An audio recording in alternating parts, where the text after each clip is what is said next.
So Doug, your publication recently looked at the most educated countries in the world.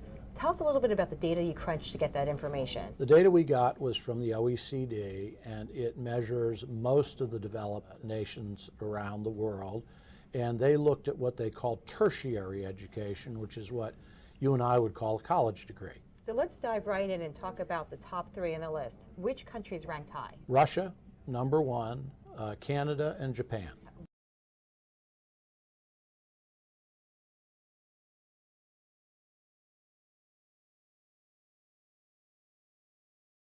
Russia spent relatively little on its education, while countries such as Canada and the US, which ranked 5, spent a lot on their education. Can you talk us through that a little bit? In Russia, the pay for teachers is relatively low, and you have a school system that is somewhat underwritten by the government.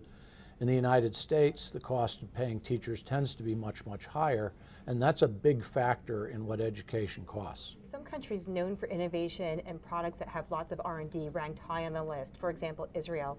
Can you talk a little bit about how education factors in terms of development within a country? It's very difficult to have a highly industrialized economy, which also is in the kinds of services like software and R&D, without having a lot of people who have college educations and postgraduate degrees. So if you look at R&D centers like Israel, South Korea, and Japan, the level of college attainment is very high. Well, thanks for your insights, Doug. We appreciate it. Thank you for having me.